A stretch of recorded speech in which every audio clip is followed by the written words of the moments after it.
Sister Ship Richelieu, le Jean Bart a quitté, je crois que c'est Saint-Nazaire, dans des conditions absolument rocambolesques, avec le fils de l'amiral Renard. Autant que je me souviens, c'est le vainqueur du Dixmude. Il a réussi, au nez à la barre des Allemands, à prendre ce croiseur, ce cuirassé, qui n'était pas terminé, et donc il est parti en Afrique. Et à bord de ce cuirassé, il y avait François-Marie Besson, il y avait quelques autres marins, et à un moment donné, donc la flotte américaine, c'était le plan Torche, je crois que ça doit être comme ça, la flotte américaine et puis anglaise ont décidé d'imposer à la flotte française de se rendre. Et donc, il y a eu une bataille navale. Alors, le cuirassé lourd Augusta, c'est un des plus gros bâtiments de la marine américaine à cette époque-là, avec à son bord le général Patton, l'amiral Hewitt, un grand nombre de dignitaires de la marine, et de l'autre côté, le Jean Bart. Alors, je ne me rappelle plus le nom de l'amiral qui commandait le Jean Bart.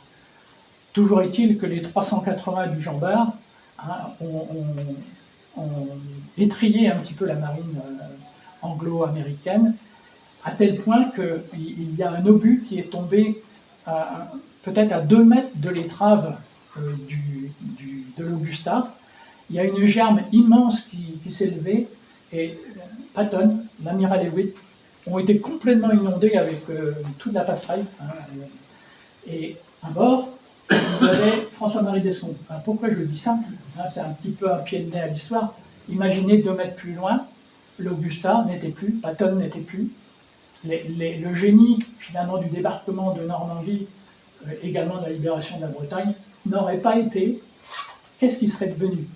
Donc moi, je regarde ce marin, François-Marie Besson, ignatien. Je ne sais pas s'il a une rue à son nom, mais quelque part, je le regarde comme aussi un héros.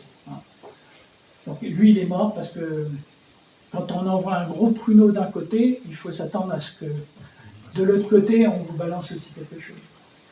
C'est un ignatien. L'avant, bataille de Plumeau. Combien de noms, finalement, ont une histoire et qu'on se doit d'écrire. L'après-bataille de Plumeau, eh bien, c'est aussi quelque chose de touchant. Alors, je cite, il y en a quelques-unes, mais sur Sainte-Trope, il y avait un forgeron qui s'appelait Paul Fink, et donc il était prisonnier de guerre, et il est resté après la guerre pour se marier avec une jeune femme de Landénou. Et sa fille, une de ses filles, l'un de ses enfants, Brigitte, n'était autre que mon amie d'enfance, la fille du Boche, celle qui devait supporter systématiquement les colibets et les critiques de tous ces petits camarades de classe. Non, je ne suis pas pro-allemand. Oui, je suis pour le pardon et pour aussi savoir passer l'éponge sur un certain point. Et quand on parle de passer l'éponge, alors je ne l'ai pas, si peut-être. Ce dessin, bon, vous avez peut-être du mal à le voir de loin, ce dessin représente en fait ce qui doit rester d'un officier allemand qui a été exécuté par 2 résistants, il y en avait peut-être plusieurs, 2 résistants ignatiens, et le corps n'a jamais été restitué à la famille. Il a probablement mérité ce qu'il a eu. Je me permets de me frapper parce que c'est pas bien. Mais quelque part, les siens, ils ont peut-être aussi le droit de savoir où se trouve le corps de leur père, peut-être aujourd'hui de leur grand-père, je ne sais pas quoi. Donc l'idée aussi est celle-là, c'est que nous sommes un corps uni, quelque part, à nous de faire en sorte que tout ce qui concerne cette histoire tragique puisse être définitivement enterré et que chacun puisse faire son deuil.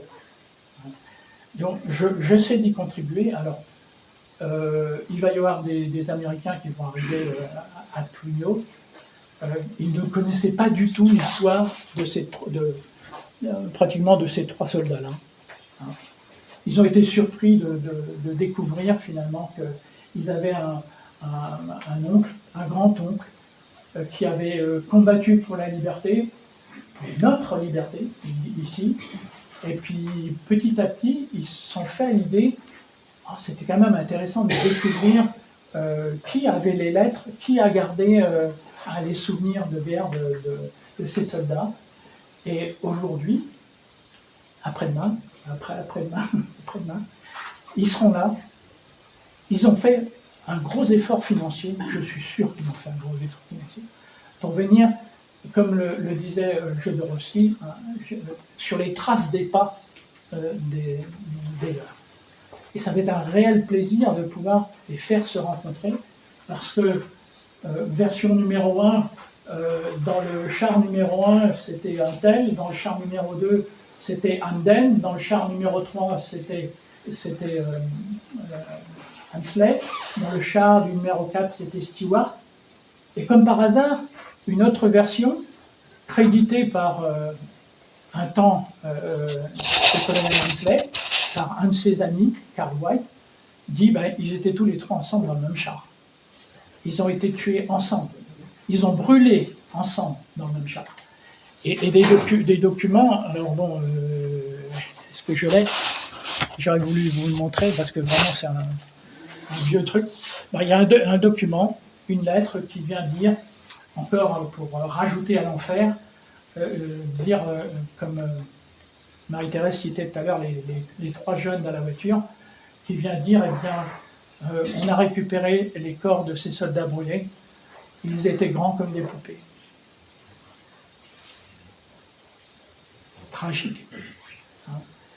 Donc, est-ce qu'on peut ignorer toute cette précieuse histoire? Moi, je ne crois pas. Alors, les livres ici, là, je ne les ai pas faits pour moi. Ce ne sont pas les miens, ce sont les vôtres. J'ai peut-être organisé l'apparition du livre, mais ce n'est pas mon livre. Et là, le seul objectif, absolument pas pécunier du tout, le seul objectif, c'est la conservation de la mémoire. Un peuple qui n'est pas capable de conserver sa mémoire, et c'est pour ça que je suis très heureux de voir des jeunes qui s'y affairent, certes est condamné à revivre les événements qu'il a déjà vécus, mais en même temps, il ne fait pas son devoir. Voilà, donc maintenant, si vous avez des questions à poser,